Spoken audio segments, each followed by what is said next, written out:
Qué lindo poder estar reunidos en su presencia y que Él nos dé la oportunidad de poder escuchar su palabra.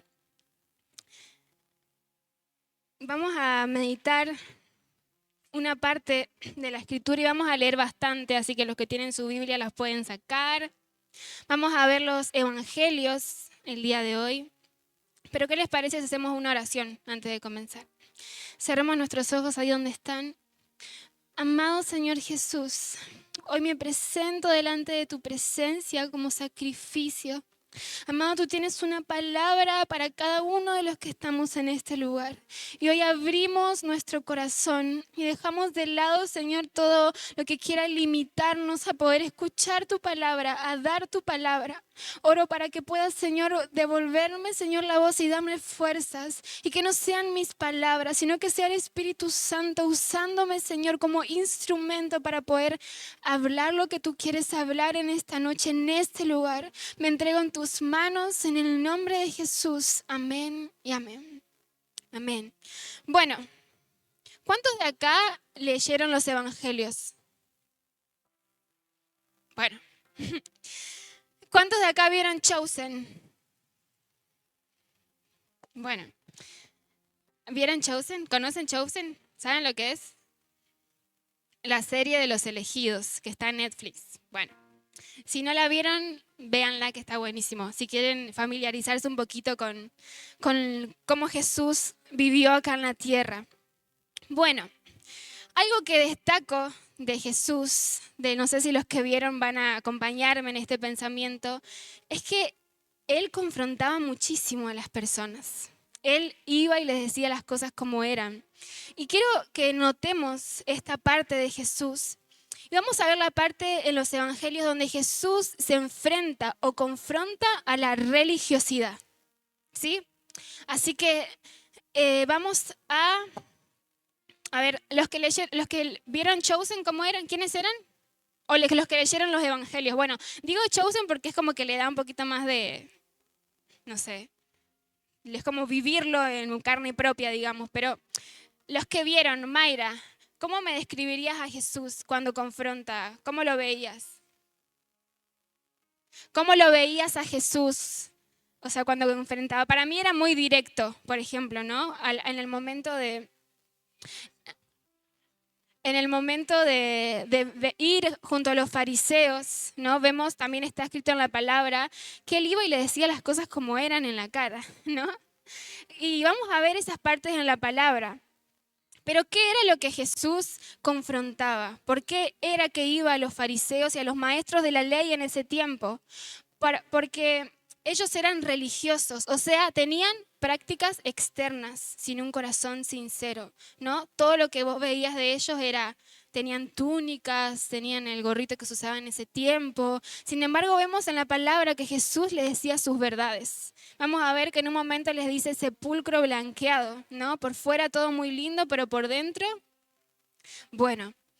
Y vamos a ver en realidad como 6 partes en donde Jesús en los evangelios se enfrenta a la religiosidad. Uno de ellos vamos a abrir en Marcos capítulo 7.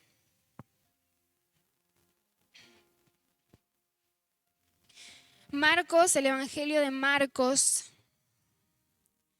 capítulo 7. Vamos a leer del verso 1 al 13. Así que ábranlo, vamos a ir leyendo.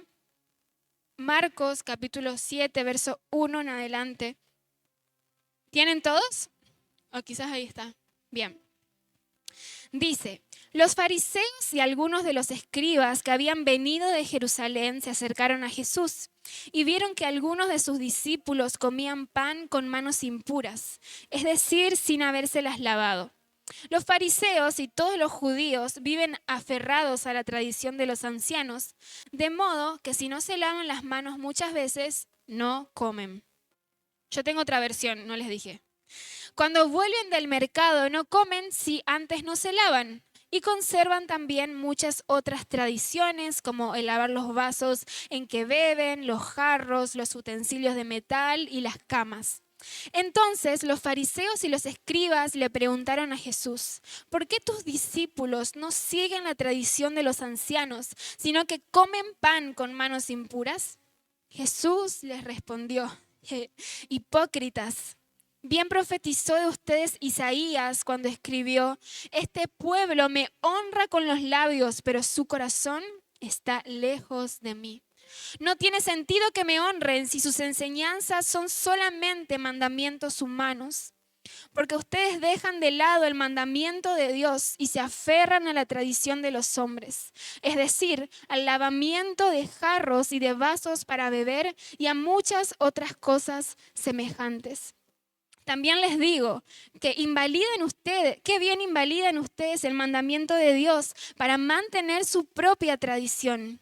Porque Moisés dijo: honra a tu padre y a tu madre, y también el que maldiga al padre o a la madre morirá irremisiblemente. Pero ustedes dicen: basta que alguien diga al padre o a la madre: todo aquello con que podría ayudarte es corbán, es decir, mi ofrenda a Dios, y con eso ustedes ya no permiten que nadie ayude más a su padre o a su madre. Es así como ustedes invalidan la palabra de Dios, con la tradición que se han transmitido, además de muchas otras cosas parecidas. Y vemos en el verso 8 que mi versión dice: porque ustedes dejan de lado el mandamiento de Dios y se aferran a la tradición de los hombres. O sea, dejaban de lado a Dios y se aferraban a mandamientos, a cosas externas. Dejaban de lado lo que de verdad debería importar, que era ese mandamiento de obediencia a Dios. Entonces acá vemos que Jesús critica a los fariseos por dar más peso a tradiciones humanas que a los mandamientos de Dios.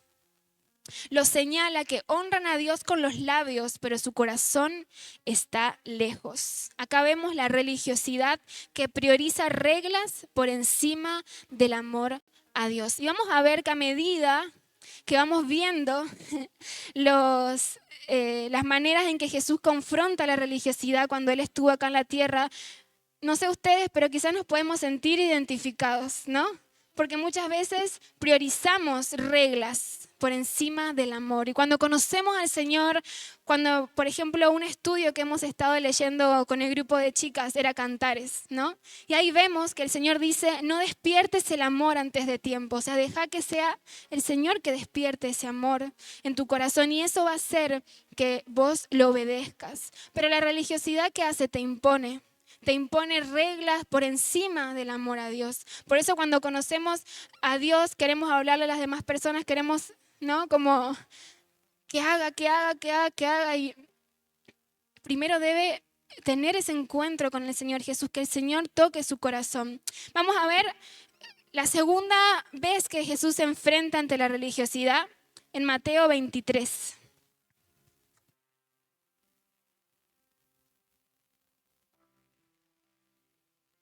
Mateo 23.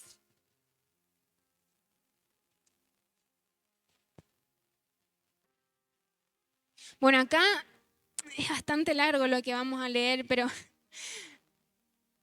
acá es donde pareciera que Jesús está iba a decir picante, pero es directo, porque Jesús dice: acusa a escribas y fariseos. Vamos a leer desde el verso 1. Dice, ¿tienen todos Mateo 23?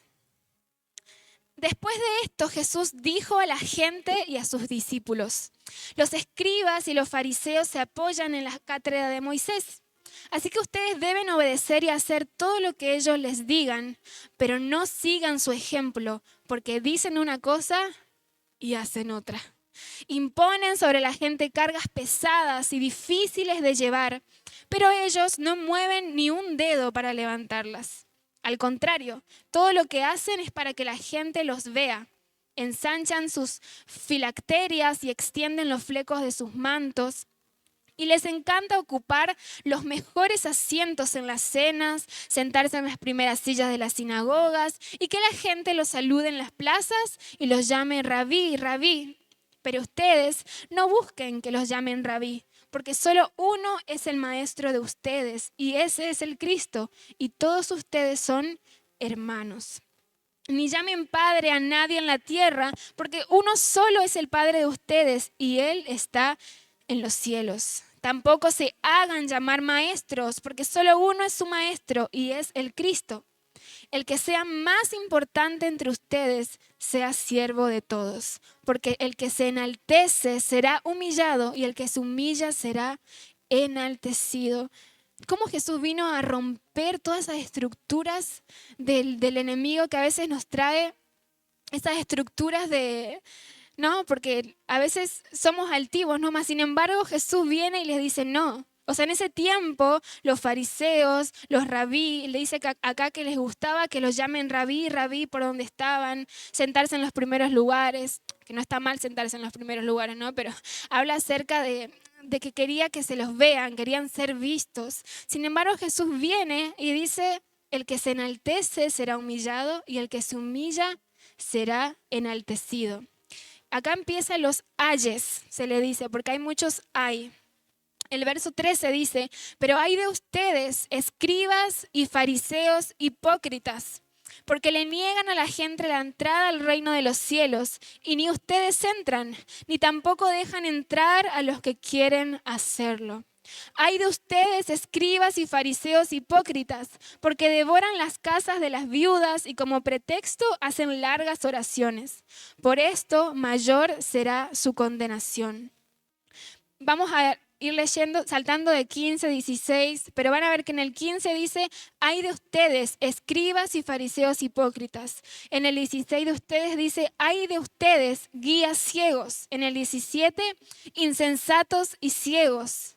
En el 19, necios y ciegos. En el 23, hay de ustedes, escribas y fariseos hipócritas. En el 25, hay de ustedes, escribas y fariseos hipócritas, porque limpian por fuera el vaso y el plato, pero por dentro están llenos de robo y de injusticia. Fariseo ciego, limpia primero el vaso y el plato por dentro, para que también quede limpio por fuera. Verso 27. Hay de ustedes, escribas y fariseos hipócritas, porque son como los sepulcros blanqueados, que por fuera se ven hermosos, pero por dentro están llenos de carroña y de total impureza. Así también ustedes por fuera se presentan ante todos como hombres justos, pero por dentro están llenos de hipocresía y de maldad. Hay de ustedes, escribas y fariseos hipócritas, porque edifican los sepulcros de los profetas y adornan los monumentos de los justos. Y acá el verso 33 que dice, serpientes, generación de víboras. Qué fuerte que era el Señor Jesús enfrentando la religiosidad, pero tenían que decirle su condición. Acá vemos entonces que Jesús denuncia la hipocresía religiosa. Pronuncia los famosos ayes contra escribas y fariseos, que limpiaban lo exterior, pero descuidaban la justicia, la misericordia y la fe. Porque buscaban una apariencia espiritual sin una transformación interna, ¿no? A veces queremos cambiar, queremos tener una apariencia espiritual por fuera, sin embargo, por dentro no le entregamos al Señor eso que es lo que realmente nos va a transformar, una transformación interna. Apariencia espiritual sin transformación interna. Y todo lo que sale de nuestra vieja creación es algo que no sirve, es algo que no tiene peso, es algo que dice su palabra que es madera, que es heno, que es hojarasca, mas sin embargo vale lo que es la vida de Cristo en nosotros. Y si nosotros queremos ser transformados, lo que debemos hacer es rendir nuestra vida, alimentarnos de la palabra del Señor y que sea Él el que crezca en nosotros para que sus frutos sean evidentes. No podemos hacer esfuerzos para poder ser más espirituales en el sentido de forzar, porque nuestra carne no es espiritual, sino totalmente lo contrario. Vamos en Lucas, capítulo 6. También otra parte. Lucas, capítulo 6. No sé si recuerdan, pero en el Sabbat, que significa reposo, era un día donde no se podía hacer nada, porque justamente era un día de reposo. ¿Y qué hace Jesús? sanaba enfermos en el Sabbat. O sea, él venía con todo, ¿no? Él venía a enfrentar a la religiosidad y lo hacía delante de la gente. O sea, realmente no sé qué palabra usar para describir a Jesús en ese tiempo, pero Lucas capítulo 6, versos 6 al 11. En mi versión comienza diciendo, no sé, en esa, aconteció también en otro día de reposo. Es como que la palabra lo aclara. ¿Cuándo fue que Jesús hizo este milagro? Dice, Jesús entró en la sinagoga y comenzó a enseñar. Había allí un hombre que tenía la mano derecha atrofiada. Y los escribas, los fariseos, que buscaban un motivo para acusar a Jesús, lo observaban para ver si en el día de reposo sanaba a aquel hombre. O sea, la religiosidad lo buscaba, a ver qué Jesús hacía, ¿no? Pero Jesús, verso 8, que sabía lo que pensaban, dijo al hombre que tenía la mano atrofiada. Es como que, claro, él ya sabía, o sea, a eso me refiero, ¿no? Cómo Jesús venía a enfrentar la religiosidad. Porque acá dice que Jesús, que sabía lo que pensaban, dijo al hombre que tenía la mano atrofiada, levántate y ponte en medio. Y el hombre se puso de pie. Y Jesús dijo, voy a preguntarles algo. ¿Qué está permitido hacer en los días de reposo? ¿El bien o el mal? ¿Salvar una vida o quitar la vida? Miró entonces a todos los que estaban alrededor y dijo al hombre, extiende tu mano. Aquel hombre lo hizo así y su mano quedó sana. Los escribas y los fariseos se pusieron furiosos y comenzaron a discutir qué podrían hacer contra Jesús. Vamos al Evangelio de Juan, capítulo 5. El Evangelio de Juan, capítulo 5.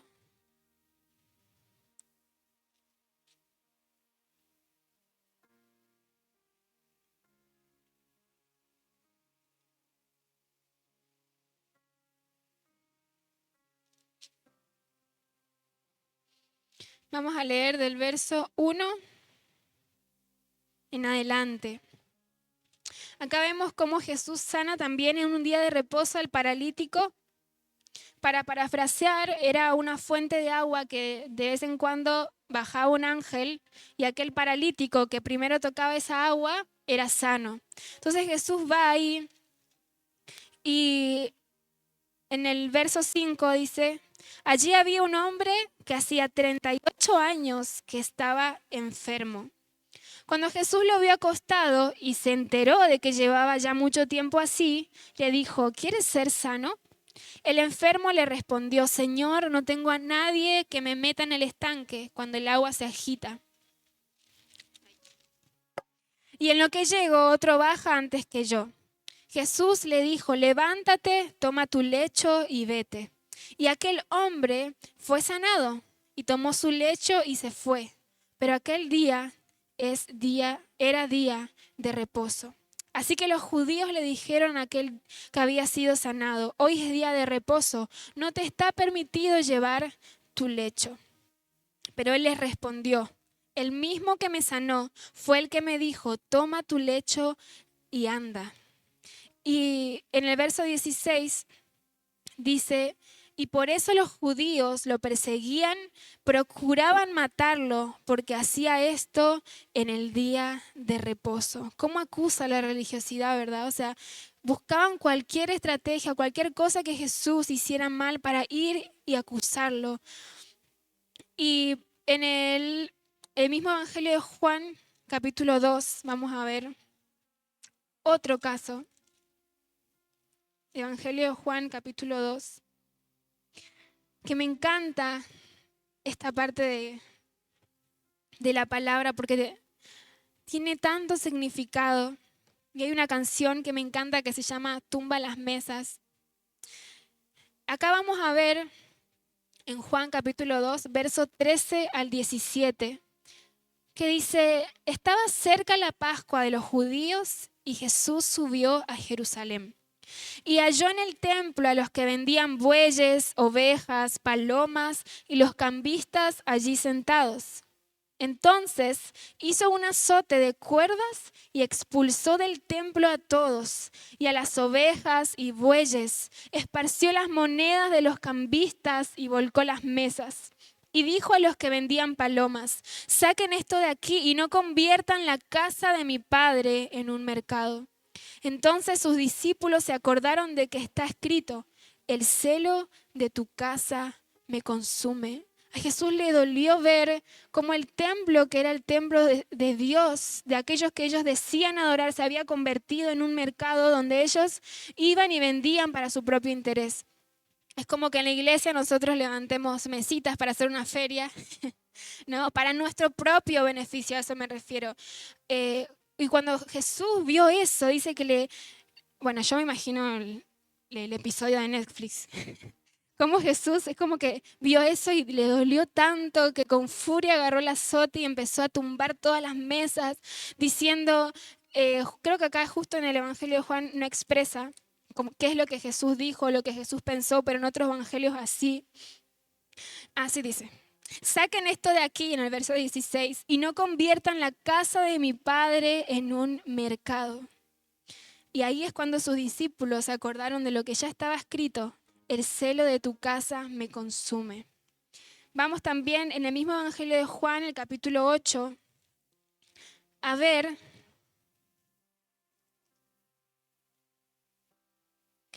el caso de la mujer adúltera que fue acusada por ser encontrada en adulterio. El Evangelio de Juan, capítulo 8, verso 4 en adelante, dice: y le dijeron: maestro, esta mujer ha sido sorprendida en el acto de adulterio. En la ley, Moisés nos ordenó apedrear a mujeres como esta. ¿Y tú qué dices? Ellos decían esto para ponerle una trampa y así poder acusarlo. Pero Jesús se inclinó y con el dedo escribía en el suelo. Como ellos insistían en sus preguntas, él se enderezó y les dijo: aquel de ustedes que esté libre de pecado, que arroje la primera piedra. Y Jesús volvió a inclinarse y siguió escribiendo en el suelo. Y ellos, al oír esto, se fueron retirando uno a uno, comenzando por los más viejos y siguiendo por los más jóvenes. Y solo se quedó Jesús y la mujer permanecía en medio. Acá también vemos cómo la ley decía que esta mujer debía ser apedreada. Sin embargo, Jesús, ¿qué hace? La perdona. La perdona y lo primero que hace es decirle a los demás que la acusaban: el que esté libre de pecado, que tire la primera piedra. Y es ahí cuando se fueron yendo. Y el verso 10 dice: entonces Jesús se enderezó y le dijo: y mujer, ¿dónde están todos? ¿Ya nadie te condena? Ella dijo: nadie, Señor. Entonces Jesús le dijo: tampoco yo te condeno. Vete y no peques más. Después, en Mateo 6, todo esto que estamos leyendo tiene propósito, así que tengamos paciencia. Mateo capítulo 6.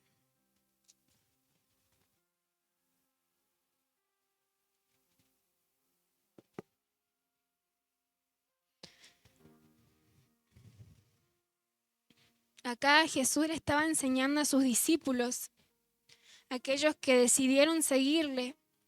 Y dice del verso 1 en adelante, Mateo capítulo 6, verso 1 en adelante dice: cuidado con hacer sus obras de justicia solo para que la gente los vea. Si lo hacen así, su Padre que está en los cielos no les dará ninguna recompensa. Cuando tú des limosna, no toques trompeta delante de ti, como hacen los hipócritas en las sinagogas y en las calles, para que la gente los alabe. De cierto les digo que con eso ya se han ganado su recompensa. Pero cuando tú des limosna, asegúrate de que tu mano izquierda no sepa lo que hace tu derecha. Así tu limosna será en secreto, y tu Padre que ve en lo secreto te recompensará en público. Cuando ores, no seas como los hipócritas, porque a ellos les encanta orar en pie en las sinagogas y en las esquinas de las calles para que la gente los vea. De cierto les digo que con eso ya se han ganado su recompensa. Pero tú, cuando ores, entra en tu aposento y con la puerta cerrada, ora a tu Padre que está en secreto. Y tu Padre que está en secreto te recompensará en público. Cuando ustedes oren, no sean repetitivos como los paganos que piensan que por hablar mucho serán escuchados. Del 16, verso 16 de ese mismo capítulo dice, cuando ustedes ayunen, no se muestren afligidos como los hipócritas, porque ellos demudan su rostro para mostrar a la gente que están ayunando. De cierto les digo que ya se han ganado su recompensa. Pero tú, cuando ayunes, perfúmate la cabeza y lávate la cara, para no mostrar a los demás que estás ayunando, sino a tu Padre que está en secreto, y tu Padre que ve en lo secreto te recompensará en público.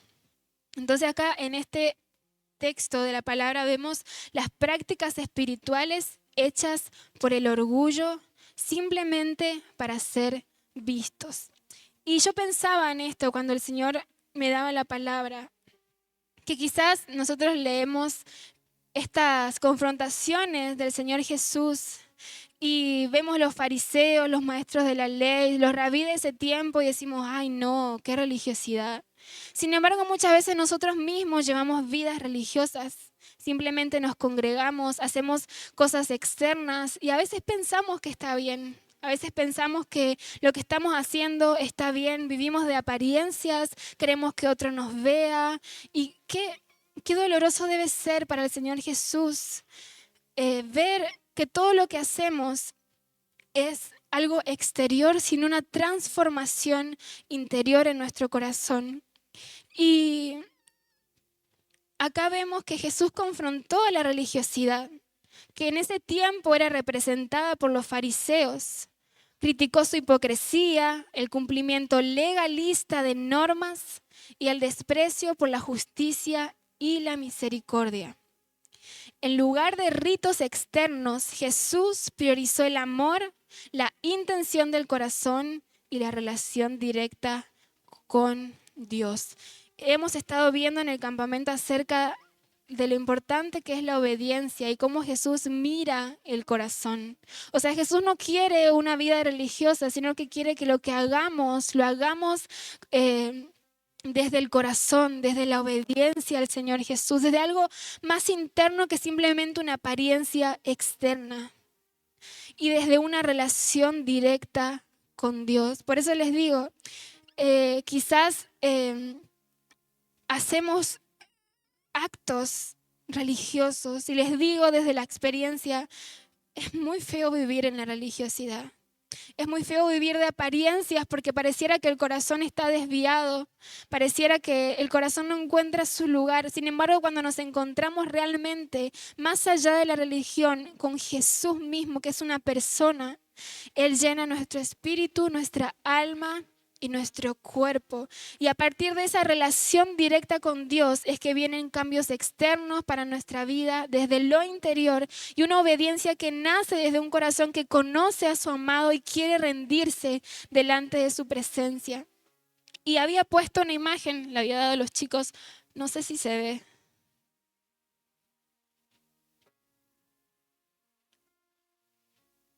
A ver.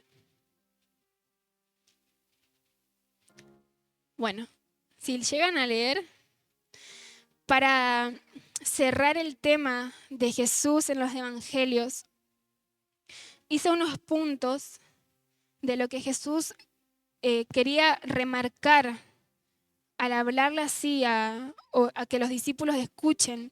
Y dice, lo que él criticaba o confrontaba era la hipocresía y la apariencia, porque los llamó tumbas blanqueadas. Después, el legalismo sobre la misericordia. Jesús desafió las estrictas reglas del sábado curando enfermos, enfatizando que el sábado se hizo para el hombre y no el hombre para el sábado. También los mandamientos humanos. Reprendió la enseñanza de tradiciones humanas como si fueran mandamientos divinos, lo cual anulaba el verdadero propósito de la fe. También la purificación del templo. Expulsó, como hemos visto, a los cambistas y vendedores, denunciando que habían convertido la casa de oración en una cueva de ladrones para su propio beneficio económico. Todo era para ellos. Después las prioridades invertidas. Señaló que daban importancia al diezmo de hierbas minúsculas, pero descuidaban los aspectos fundamentales de la ley: la justicia, la misericordia y la fe. Entonces la confrontación de Jesús no fue contra la fe, contra el creer en Dios, sino contra la religiosidad. La religiosidad vacía que cerraba el reino de los cielos en lugar de abrirlo. Claro, porque te impedían, ¿no?, el poder hacer tal cosa, hacer otra. Y al impedirle, lo que hacían era cerrarle el reino de los cielos a las personas que querían acercarse, porque como la mujer que fue encontrada en adulterio, ¿no? Según la ley, y les mostraron, mira, acá dice, según la ley, esta mujer debe ser asesinada a piedrazos. Sin embargo, hoy vemos el amor, la misericordia del Señor Jesús en decir: el que esté libre de pecados, tire la primera piedra. Ya Él empezó a mostrar su amor y su gracia. Y algo que hace la religiosidad es que nos aleja de la verdad y nos priva de vivir la vida en abundancia que Jesús vino a dar. Entonces, quiero que toquemos este tema de la religiosidad, no simplemente para religiones como el catolicismo o cosas así de otras iglesias, sino como nosotros mismos, hijos de Dios, que muchas veces vivimos vidas religiosas. El vivir de apariencias, el vivir de religiosidad, lo que hace es alejarnos y nos priva de vivir la vida en abundancia que Jesús vino a darnos. Y la mayor traba para vivir la libertad es la religiosidad. Y vamos al Evangelio de Mateo, en un verso, capítulo 11. En un verso que Jesús le dijo a los judíos en ese tiempo. Muy hermoso, porque ellos estaban llenos de obras, llenos de cosas externas, quizás cansados. Y acá en el Evangelio de Mateo capítulo 11, versos 28 y 30 al 30 dice: venid a mí todos ustedes, los agotados de tanto trabajar, de tanto hacer, de tanto esfuerzo, de tanta religiosidad, de tanto procurar, que yo los haré descansar. Lleven mi yugo sobre ustedes y aprendan de mí, que soy manso y humilde de corazón, y ahí hallarán descanso para su alma. Porque mi yugo es fácil y mi carga es liviana, o ligera, dice esa versión. Ahora, ¿por qué dice esto? ¿Por qué dice Jesús, mi yugo es fácil y ligera mi carga? Porque cuando Él dice en el verso 29, lleven mi yugo, lo que está diciendo, el yugo que está hablando ahí es el yugo de la gracia. El yugo de la gracia, que es la vida de Cristo en nosotros, que es ligera. Su carga es fácil, su carga es liviana, porque ya no depende de nosotros el agradar al Señor, el llevar la ley como un mandamiento, sino que es Cristo en nosotros el que hace por nosotros.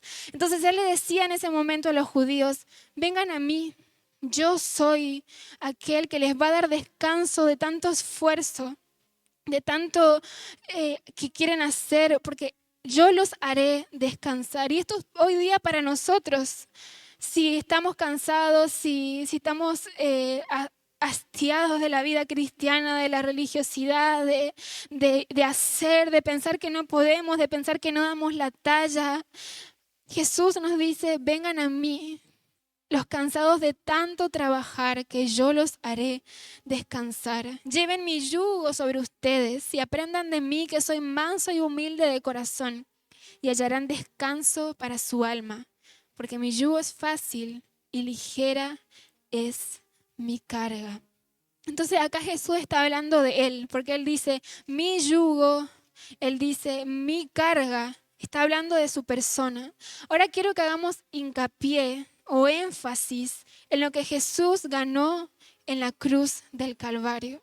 Es algo que cuando yo veo en la iglesia tenemos la cruz, y siempre en las células le digo a las chicas, cuando entro a casa, y veo la cruz, digo, wow, cómo la religiosidad, ahí sí pueden entrar las iglesias católicas, todo lo que es el mundo religioso, nos ha hecho ver como si la cruz no significara nada, porque lo vemos, no digo que esté mal llevar una cruz colgada, un collarcito, ¿no? Pero ya es algo típico, que se ha hecho tan, sí, una cruz, ¿no? Pero cuando nosotros indagamos en la palabra de Dios y vemos qué es lo que pasó, qué aconteció en aquella cruz, qué es lo que Jesús ganó, por qué Jesús tuvo que morir en la cruz por mí, por qué el plan de Dios era que su Hijo sea entregado, que sea matado, que sea crucificado.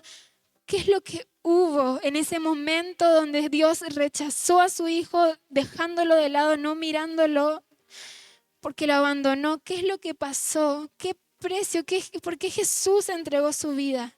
Y ahí es cuando hablaba con papá de los procesos redentores. No sé cuántos han escuchado de los procesos redentores, pero en esa cruz donde Jesús fue crucificado, no era simplemente un hombre con los brazos abiertos y los pies clavados, sino que detrás de eso en el mundo espiritual estaba ocurriendo todo un plan de redención. Y ese plan de redención tuvo procesos redentores.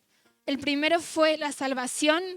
El segundo, Él ganó nuestra salvación porque entregó su vida y a través de su muerte fue que nosotros hoy al recibirlo tenemos la vida de Cristo en nosotros, ¿no? Después tenemos la perfecta redención, una perfecta redención. Después tenemos la justificación.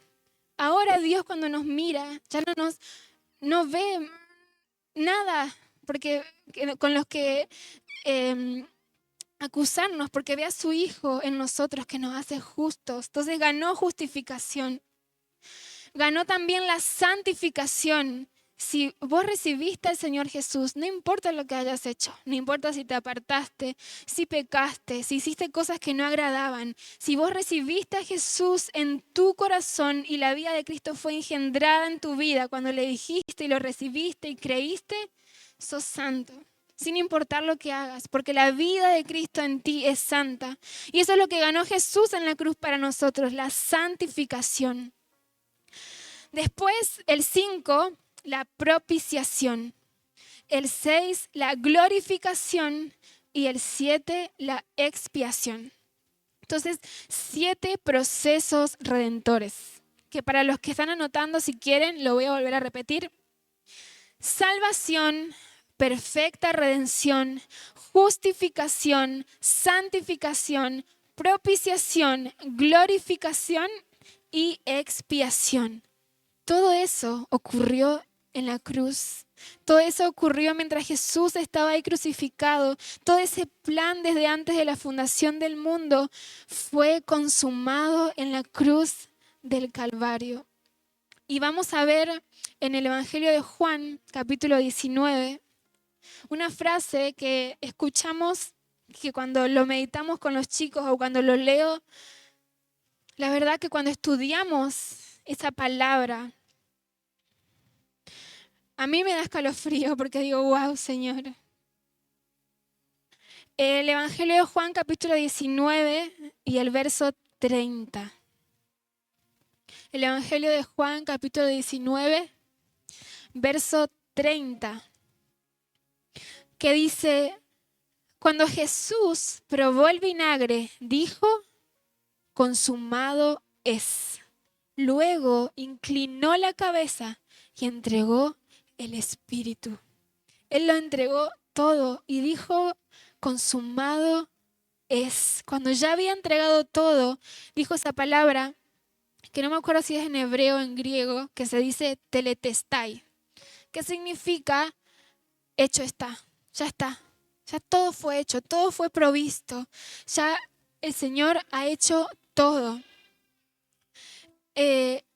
Y ahí, en los evangelios, nos abre el panorama. Cuando Jesús ya entregó su vida y ya fue consumado, o sea, ya todo fue hecho.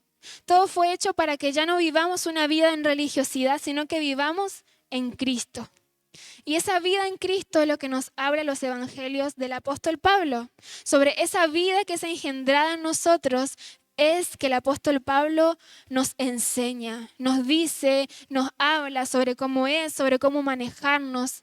Y vamos a ver en Efesios capítulo 1, Efesios capítulo 1.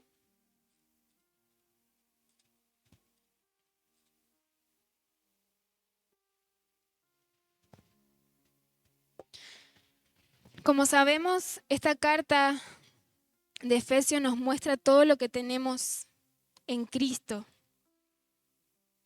Y si lo meditamos bien, vamos a maravillarnos. Y dice en Efesios capítulo 1, verso 17 al 19. Acá vamos a leer desde el 16, Efesios 1, 16 al 19. Acá Pablo hace una oración y dice: no ceso de dar gracias por ustedes al recordarlos en mis oraciones. ¿Y por qué ora? ¿Cuál es la razón? Para que el Dios de nuestro Señor Jesucristo, Padre de gloria, les dé espíritu de sabiduría y de revelación en el conocimiento de Él, o sea, de Jesús. Pido también que Dios les dé la luz necesaria para que sepan cuál es la esperanza a la cual los ha llamado, cuáles son las riquezas de la gloria de su herencia en los santos y cuál la supereminente grandeza de su poder para con nosotros, los que creemos según la acción de su fuerza poderosa o según la operación del poder de su fuerza. El capítulo 2 de Efesios, verso 1 en adelante, dice: a ustedes Dios les dio vida cuando aún estaban muertos en sus delitos y pecados. Acá Pablo nos empieza a hablar de esa vida, los cuales en otro tiempo practicaron, pues vivían de acuerdo a la corriente de este mundo y en conformidad con el príncipe del poder del aire, que es el espíritu que ahora opera en los hijos de desobediencia.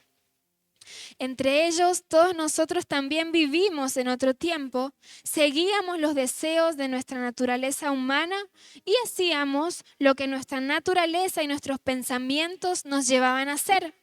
Éramos por naturaleza objetos de ira como los demás. Pero Dios, cuya misericordia es abundante por el gran amor con que nos amó, nos dio vida junto con Cristo, aun cuando estábamos muertos en nuestros pecados. La gracia de Dios los ha salvado. Y también junto con Él nos resucitó y asimismo nos sentó al lado de Cristo Jesús en los lugares celestiales, para mostrar en los tiempos venideros las abundantes riquezas de su gracia y su bondad para con nosotros en Cristo Jesús. Ciertamente la gracia de Dios los ha salvado por medio de la fe. Acá hace énfasis que era por medio de la fe, no era por obras externas, religiosidad. Esta no nació de ustedes, sino que es un regalo, un favor inmerecido, un don de Dios. No es resultado de las obras para que nadie se vanagloríe. Nosotros somos hechuras suyas, creados en Cristo Jesús para hacer buenas obras, las cuales Dios preparó de antemano para que viviéramos en ellas. También en el mismo Efesios, capítulo 3, verso 3 al 5, nos muestra de qué misterio está hablando Pablo. Dice, verso 3 del capítulo 3 de Efesios: me refiero al misterio que me declaró por revelación, como ya les había escrito brevemente. Al leerlo podrán darse cuenta de que conozco el misterio de Cristo, misterio que en otras generaciones no se dio a conocer a la humanidad, tal y como ahora se ha revelado a sus santos apóstoles y profetas por el Espíritu. Versos 8 dice: yo que soy menor que el más pequeño de todos los santos, he recibido el privilegio de anunciar entre los no judíos el evangelio de las insondables riquezas de Cristo y de hacer entender a todos cuál es el plan del misterio que Dios, el creador de todas las cosas, mantuvo en secreto desde tiempos remotos para dar a conocer ahora, por medio de su iglesia, la multiforme sabiduría a los principados y poderes en los lugares celestiales. Después, si quieren lo leen en sus casas, pero en el capítulo 4 y el capítulo 5 también nos habla acerca de esa vida que Jesús entregó en la cruz del Calvario. Y lo que quiero que podamos ver es que todo lo que lo que Dios planeó y Jesús ejecutó en la cruz del Calvario, que llevó a fin todos esos procesos redentores que nos dieron justificación, santificación, redención, propiciación, todo lo que nos dio esa cruz para nosotros, hoy lo podamos aprovechar y no vivir una vida en religiosidad, sino que podamos vivir en Cristo, ¿no? Que podamos vivir que su vida sea en nosotros, no que sean religiosidad. Hermanos, hay tanto cansancio cuando queremos hacer las cosas en religiosidad. No sé cuántos de acá han vivido una vida religiosa por mucho tiempo, pero es tan cansador. Es tan feo hacer y hacer y hacer y hacer. Sin embargo, Jesús vino a dar su vida por nosotros para que podamos vivir una vida abundante. Y la vida en Cristo es una vida de victoria, de gozo. Y me encanta leer los evangelios de Pablo porque nos enseña cómo vivir esa vida acá en la tierra. Nos enseña la manera de ser. Por ejemplo, vamos a leer, a ver si no lo tengo anotado, pero en el verso 17 nos habla acerca de esa nueva, capítulo 4, verso 17. Nos habla acerca de esa vida. Dice, no vivan ya como la gente sin Dios, que vive de acuerdo a su mente vacía. Esa gente tiene el entendimiento entenebrecido por causa de la ignorancia que hay en ellos y por la dureza de su corazón viven ajenos de la vida que proviene de Dios. Después, en el verso 22 dice, en cuanto a su pasada manera de vivir, o sea, cuando no tenían a Cristo, despójense de su vieja naturaleza. O si vamos a llevarlo a la practicidad de nuestros días, vamos a decir, despójate de todo lo que compete a tu vieja naturaleza, todo lo que compete a tu manera pasada de vivir, la cual, dice, está corrompida por los deseos engañosos. Y algo que Jesús también hizo en sus evangelios es hablar muchísimo acerca del amor. Él habló mucho acerca del amor, vino a romper esquemas de lo que es amar. Porque hoy día, ¿qué dice el mundo acerca del amor? No, si yo te amo, ¿no? Si vos me amás, yo te voy a amar. Es condicional, es algo que se basa en si vos me das, yo te doy. Sin embargo, no vamos a leer, pero si ustedes leen cómo Jesús habló acerca del amor en los evangelios, vamos a ver que era totalmente contrario a nuestra mente humana, totalmente contrario a nuestra manera de amar, a nuestra manera de ser. Entonces, Pablo en sus escritos nos enseña cómo vivir en Cristo y toda la riqueza que hay, toda la vida abundante de victoria. Y si nosotros somos hijos, si queremos vivir una vida en victoria, yo les recomiendo que lean los evangelios de Pablo, que puedan entregar la mente razonadora como nos muestra en Corintios, ¿no? Que es limitada, que no entiende las cosas de Dios, que también está en nosotros porque tenemos las dos creaciones. Y que podamos ver que obedecer, por eso creo que el lema es algo hermoso y es a lo que el Señor me llevaba. La obediencia es mejor que el sacrificio. Y a mí personalmente, en mi caminar con Él, me decía que prefería mi obediencia a su palabra, que ya dejó escrita a través del apóstol Pablo, antes que vivir una vida de sacrificios. Personalmente, siempre por el lugar donde nací, ¿no? Tengo que estar, no sé, ya me vieron tocando, o sea, pareciera hacer. Y el Señor había confrontado mi vida y me decía, yo quiero tu obediencia. Y esa obediencia viene en lo mínimo, en lo secreto, en casa, con la gente que me rodea. Con Jesús, hermanos, se puede vivir en todo momento, no solamente estando acá en el altar, no solamente estando en una iglesia, no solamente en lugares visibles como los fariseos, ¿no? Que delante de todos se mostraban de una manera. Sin embargo, Jesús los acusaba y los decía, hipócrita, hipócrita, sos algo por aparentar, y cuando estás en el interior de tu casa, no sé si les dijo eso, ¿no? Pero creo que sería una de las maneras de Jesús de hablarles. ¿Cómo sos cuando estás en la intimidad? Cuando estás en la intimidad, ¿cómo es tu vida? ¿Tu vida refleja a Cristo? Entonces, la verdadera vida en abundancia es esa vida en Cristo Jesús, obedeciendo al Señor Jesús, diciendo, Señor, ya no vivo yo, mas Cristo vive en mí. Y algo que me gusta de ese verso es que a veces evadimos la otra parte, ¿no? Porque dice, ¿pueden poner Gálatas 2:20? Así no tengo que buscarlo acá, que dice, con Cristo estoy juntamente crucificado. Y ya no vivo yo, mas Cristo vive en mí. Pero no leemos la otra parte, que dice, y lo que ahora vivo en la carne, ahora, Sol, o nosotros hoy, lo vivo en la fe del Hijo de Dios, el cual me amó y se entregó a sí mismo por mí. Es como que Pablo decía, bueno, yo ya no vivo, soy crucificado con Cristo y me declaro vivo hoy. Y lo que hoy vivo, lo vivo en la fe de esa vida que Jesús me entregó en la cruz del Calvario, de esa vida que Él engendró en mí, y hoy puedo vivir una vida en abundancia porque la vida de Cristo vive en mí y porque yo le doy lugar a esa vida. Porque podemos no darle lugar, podemos hacer que reine nuestra carne, nuestros razonamientos. Sin embargo, lo digo porque lo experimenté, vivir en Cristo es muchísimo mejor que dejarnos llevar por nuestro yo.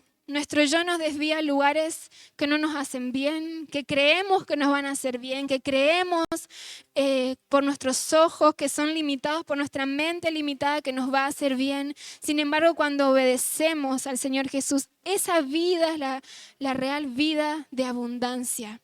Y lo bueno de la vida de Cristo es que se puede vivir en lo íntimo, y a mí esto me emociona y amo, ¿no? La provisión de la vida de Cristo, porque me encanta ver cómo Jesús nos va formando a través de las relaciones, ¿no? De los ámbitos de nuestra vida. Y leíamos con las chicas, ¿no? En el taller de Esther, cómo Jesús nos puso en el lugar que estamos con propósito para poder formarnos. Porque es hermoso leer, es lindo cuando nos sentamos a leer y vemos todo lo que Jesús proveyó y todo lo que Pablo nos aconseja. Y antes yo creía que con solamente leer ya estaba, ¿no? Me encerraba en mi casa, bueno, salía al mundo en el sentido de que los que me conocen saben que no soy de salir mucho, a veces soy demasiado encerrada. Y yo decía, bueno, acá voy a estar protegida, voy a estar bien. Pero entendí con el tiempo que Jesús quiere que la palabra que nosotros vamos entendiendo, comprendiendo, también tenga una parte práctica, una parte en la que podamos llevar a la práctica esa palabra. Entonces, como hijos de Dios, vamos a pasar circunstancias y persecuciones y cosas que quizás no nos gusten, sí, porque es necesario que la vida de Cristo sea formada y se forma a través de las circunstancias. Por eso decimos que venir a Jesús no es venir simplemente vamos a tener todas las respuestas. Y yo creo que lo que hoy Dios quiere hablar a nuestra vida es la circunstancia en la que estamos es donde Dios nos quiere formar. Ahí donde estás. En esa situación de tu familia, en esa situación que pareciera que no tiene solución, en ese lugar en tu trabajo, en la relación en donde estés, en el lugar en donde estés, en la circunstancia donde estés. Si sos una persona que siempre está sola, Jesús te quiere formar ahí. Si tu familia hoy está apartada, Jesús te quiere formar ahí. Si no tenés trabajo, Jesús te quiere formar ahí. Si pareciera que nada sucede, Jesús te quiere formar ahí porque es su manera de que la vida de Cristo pueda crecer en nosotros. Y la palabra revelación, ¿no? Porque podemos tener revelación de la palabra, que significa quitar el velo, pero también es aprender a aplicar lo que estoy aprendiendo, ¿no? Entonces necesito aprender a aplicar lo que estoy aprendiendo. ¿Y cómo voy a aplicarlo si no me suceden cosas? ¿Cómo voy a aplicar lo que aprendo de la palabra de Dios si no hay circunstancias en mi vida, si nos escondemos? Como decía, yo creía que estando en mi casa iba a estar protegida, ¿no? Sin embargo, entendí con el tiempo que hay cosas que van a pasar en nuestra vida, que hay cosas que tienen que suceder, que quizás nos van a doler, nos van a machacar. A veces pareciera que el corazón se te rompe, que te hundís, que no hay salida, pero es Dios formándote en esa circunstancia, ¿no? y, y es Dios formándote ahí. Y algo que amo, que un día la tía Ana contaba, que en medio de la circunstancia ella se sentía sola, pero sin embargo sintió el brazo de su padre que la sostenía en medio de la circunstancia. Hermano, Jesús nunca te va a dejar solo, estés donde estés, porque sos hijo y porque sos amado. Dice su palabra que no hay circunstancia, no hay nada en Romanos 8 que nos pueda separar del amor de Dios. Si hoy quizás no tenemos lo que queremos, si estamos pasando por circunstancias que decimos, Dios, ¿dónde estás? ¿Será que me estás viendo? ¿Será que me estás escuchando? ¿Será qué pasa? ¿Será que dejé de ser tu hijo? ¿Será que hice algo tan malo, tan despreciable como para que des vuelta tu rostro sobre mí? ¿Será que hice algo tan, no me sale la palabra, aberrante? Para algo tan aberrante, para que dejes de mirarme.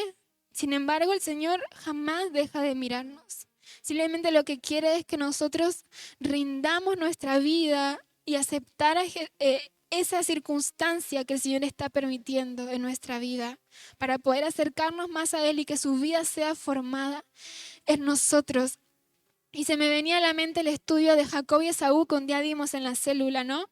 Que decía que para poder llegar a Raquel, que significa oveja fructífera, necesitamos pasar por Lea, aquello que no queremos pasar para poder asir o tener aquello que queremos. Sin embargo, no queremos pasar por aquello que no nos gusta, ¿no? Pero es ahí formándonos algo que yo siempre me abro con ustedes. Pero bueno, ustedes son mi familia. Algo que yo le he pedido siempre al Señor es, Señor, forma la mujer que vos quieras que yo sea para ti.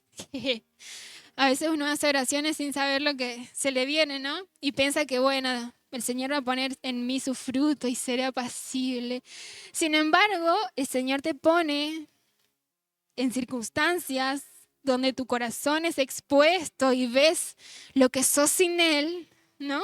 Y ahí es cuando el Señor primero necesita reconocimiento, ¿no? Primero necesita que reconozcamos, que entendamos que necesitamos de Él, que sea Él el que intervenga en nosotros para poder hacer su obra en nosotros. Y ahí es donde Él va formando. Entonces, si hoy hiciste esa oración, Señor, formame, que tu vida crezca en mí, que no sea algo nuevo la circunstancia por la cual estás pasando, porque es ahí donde Dios te está formando. Es ahí donde el Señor está trabajando, moldeando, haciendo que la vida de Cristo crezca en ese lugar, en ese momento donde estás.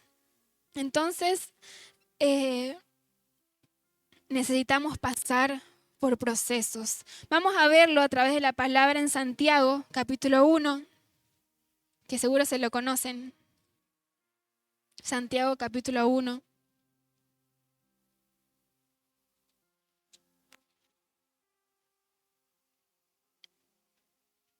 Santiago capítulo 1, versos 2 al 4 dice: hermanos míos, considérense muy dichosos cuando estén pasando por diversas pruebas. Bien saben, o sea, es una afirmación, que cuando su fe es puesta a prueba, produce paciencia. Pero procuren que la paciencia complete su obra para que sean perfectos y cabales sin que les falte nada. O sea, nuestra fe es probada, pero dice que nos consideremos muy dichosos cuando pasemos por esas pruebas, ¿no? O sea, acá por ejemplo el título que yo tengo por encima, no sé si su Biblia dice lo mismo, pero antes del verso 2, arriba dice la sabiduría que viene de Dios. O sea, es una sabiduría que para nuestra mente no tiene razón, o sea, razón. ¿Cómo puede ser que yo me goce en medio de la circunstancia? Bueno, ahí el Señor nos enseña que el Señor está formando Dice, para que sean perfectos y cabales sin que les falte nada. Romanos 5, verso 3 al 5, dice, y no solo esto, sino que también nos regocijamos en los sufrimientos, porque sabemos que los sufrimientos producen resistencia. La resistencia produce un carácter aprobado y el carácter aprobado produce esperanza. Y esta esperanza no nos defrauda, porque Dios ha derramado su amor en nuestro corazón por el Espíritu Santo que nos ha dado. Después, Primera de Pedro capítulo 1, voy a hacer varios versos así rapiditos. Primera de Pedro capítulo 1, versos 6 y 7. Primera de Pedro capítulo 1, versos 6 y 7 dice, esto les causa gran regocijo, aun cuando les sea necesario soportar por algún tiempo diversas pruebas y aflicciones. Pero cuando la fe de ustedes sea puesta a prueba, como el oro, habrá de manifestarse en alabanza, gloria y honra el día que Jesucristo se revele. El oro es perecedero y sin embargo se prueba en el fuego, y la fe de ustedes es mucho más preciosa que el oro. Segunda de Corintios capítulo 4, verso 7. Dice, pero tenemos este tesoro en vasos de barro, para que se vea que la excelencia del poder es de Dios y no de nosotros. Hebreos 12:11, que es algo que Jorge hoy mencionó y yo decía, wow, Señor, ahí estás. Hebreos 12, verso 11, dice, claro que ninguna disciplina nos pone alegres al momento de recibirla, sino más bien tristes. Pero después de ser ejercitados en ella, nos produce un fruto apacible de justicia. Y después de haber pasado la tormenta y después de haber pasado el mal momento, yo creo que uno puede decir, gracias, Señor. Porque quizás en el momento me dolió, porque dice que la trae tristeza, o sea, es triste recibir la disciplina o el proceso o el lugar donde Dios nos pone. Pero, dice, después de ser ejercitados en ella, nos produce un fruto apacible de justicia. Y miramos para atrás y decimos, gracias, Señor. Porque lo que permitiste en mi vida hoy formó en mí algo que otra cosa no hubiese podido formar. Porque es su sabiduría, es su manera. Por eso yo creo que para el Señor no hay caso perdido. Para el Señor no hay caso perdido. Él puede transformar, moldear, hacer cosas nuevas. Y en el Salmo 30, verso 5, Salmo 30, verso 5,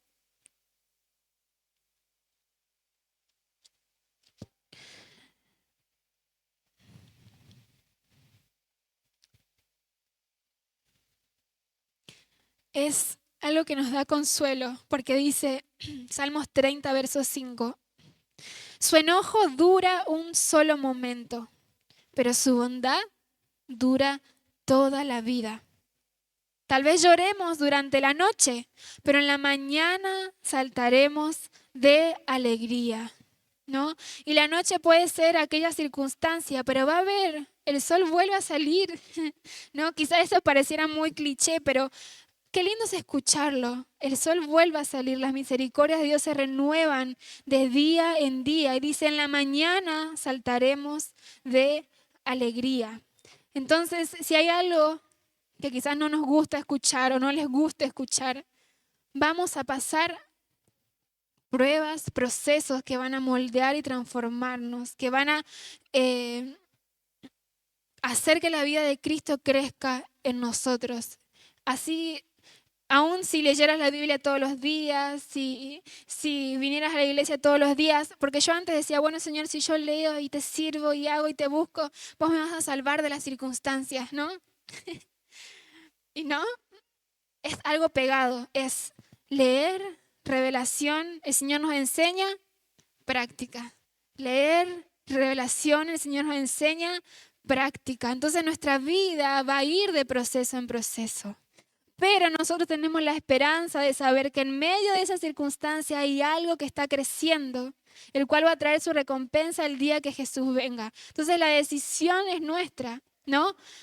Si vamos a verlo con ojos espirituales, diciendo, bueno, Señor, esto va a formar en mí tu persona y me va a traer recompensa algún día.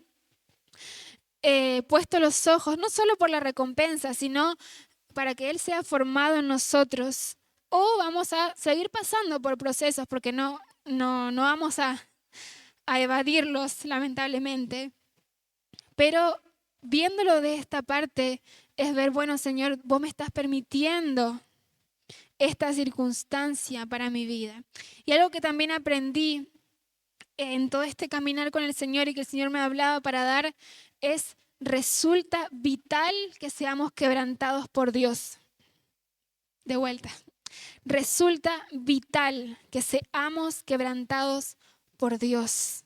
O sea, van a haber procesos de quebrantamiento en nuestra vida.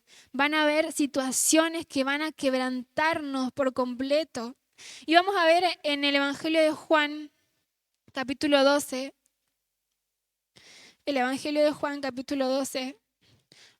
Chicos, ustedes avísenme porque yo me emociono. El Evangelio de Juan, capítulo 12. Cómo Jesús nos enseña a través de su palabra. El Evangelio de Juan, capítulo 12. Verso 24 en adelante. Dice, de cierto les digo, que si el grano de trigo no cae en la tierra y muere, se queda solo. Pero si muere, lleva mucho fruto. El que ama su vida la perderá. Pero el que aborrece su vida en este mundo la guardará para vida eterna. Si alguno me sirve, sígame. Donde yo esté, allí también estará mi servidor. Si alguno me sirve, mi Padre lo honrará. Acá el Señor nos dice, el grano de trigo no cae en la tierra y muere. Si el grano de trigo no cae en la tierra y muere, se queda solo. Pero si muere, lleva mucho fruto. Y viéndolo desde el lado natural, vamos a imaginarnos realmente la semilla, ¿no? Que tiene que morir en la tierra. Bueno, la semilla en sí, lo exterior que tiene que morir, es nuestra vieja creación. Dentro de nosotros está el fruto de la semilla, que es la vida de Cristo. Y la tierra son las circunstancias. Entonces, ¿qué dice acá el Señor? El grano de trigo no cae en la tierra, sino si el grano de trigo no cae en la tierra y muere, se queda solo. Pero si muere, lleva mucho fruto. Y es esa tierra, viéndolo naturalmente, son las circunstancias que el Señor permite en nuestra vida para ser quebrantados. Y acá nos dice, bueno, si no morís, si no te doblegás ante la circunstancia que yo te estoy permitiendo que pases para ser quebrantado, porque necesito quebrantarte para doblegar tu orgullo, tu manera de ser, de vivir, de actuar, las decisiones que tenés que tomar. Hasta que no decidas ver con ojos espirituales que el lugar donde estás, la circunstancia donde estás es vital para ser quebrantado y no morís en el sentido literal, acá como dice en la palabra, porque en el verso 25 él lo da en el lado espiritual, dice, el que ama su vida la perderá, pero el que aborrece dice, Señor, gracias por esta circunstancia que estás permitiendo para que yo sea quebrado. Aborrezco mi vida, la guardará, dice, para vida eterna. Y si alguno me sirve, sígame, porque donde yo esté, allí también estará mi servidor. Si alguno me sirve, mi Padre lo honrará. Entonces, es vital ser quebrantados por el Señor Jesús. Estemos donde estemos, el lugar en donde estemos, es una circunstancia que quizás hemos llegado por nuestras malas decisiones, porque a veces pasa, ¿no? Sin embargo, hay un Dios que está detrás, usando esa circunstancia para nuestro bien. Nada se escapa, eso quiero que veamos, nada se escapa de la mano de Dios. Ningún desvío, ni el lugar más profundo, el pozo más lejos Y lo vemos en la vida del hijo pródigo, ¿no? Él se fue lejos, malgastó todo su dinero, dice que ya no tenía nada para comer. Sin embargo, cuando su padre lo vio, ¿qué hizo? Corrió a abrazarlo y lo vistió, ay, y lo vistió con las mejores ropas y le dio un anillo.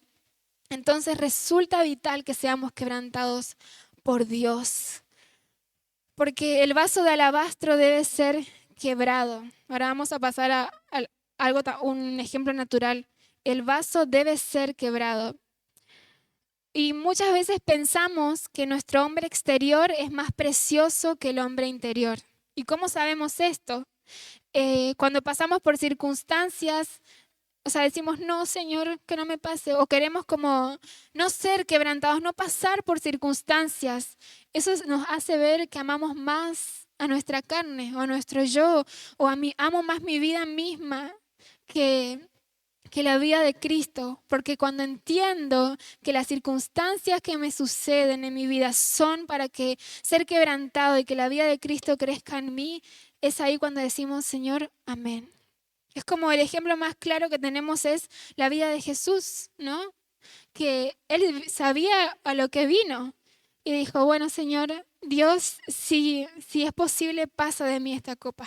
No quiero pasar esto, mas sin embargo que se haga tu voluntad y no la mía. Y él fue obediente hasta el final, fue obediente hasta la muerte y muerte de cruz.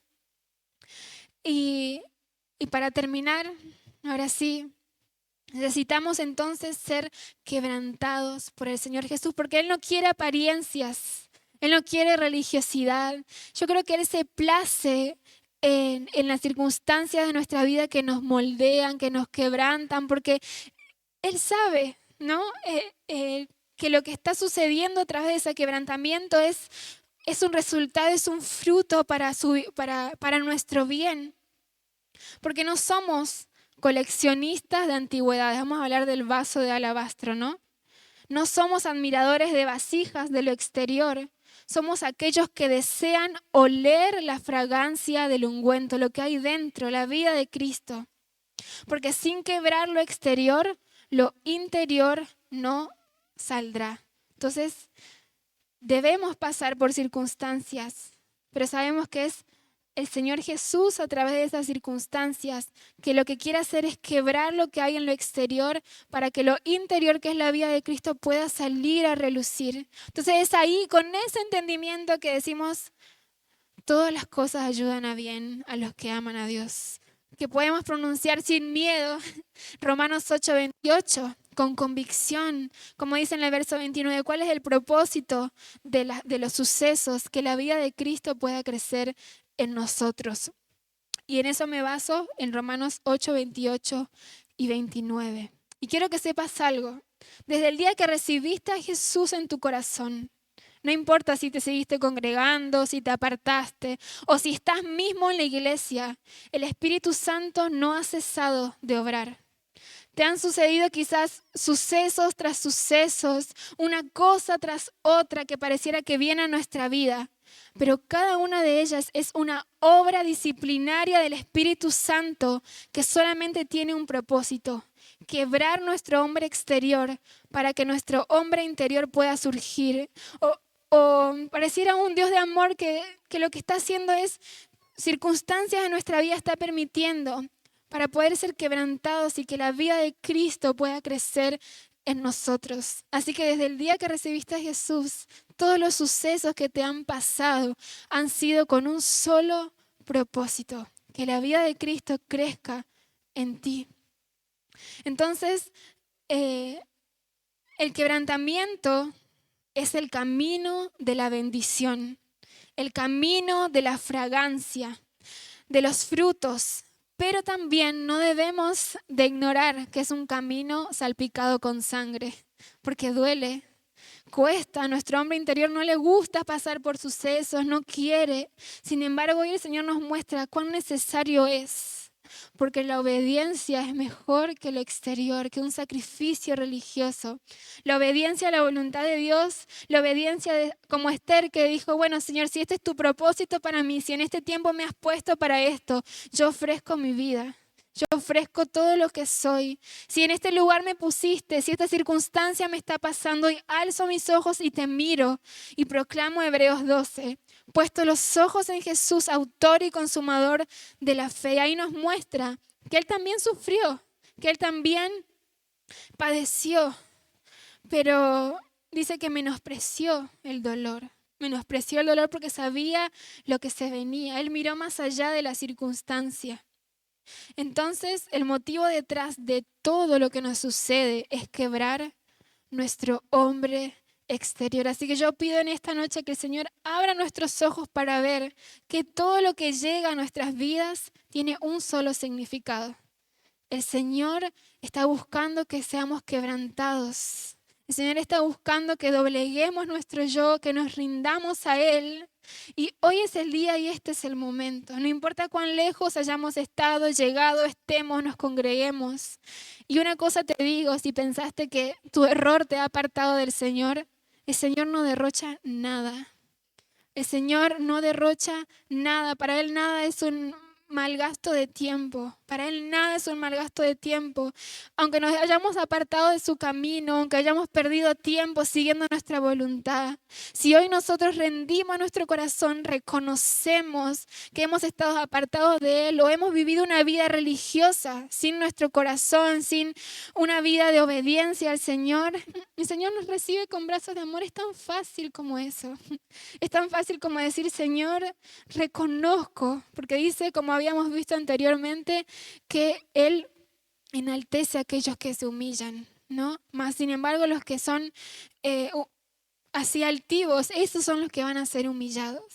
Entonces, siendo así, yo te invito a que en este momento tengamos un... bueno, no te invito. Pero, ¿no? Ok. Entonces, te invito a que te pongas de pie.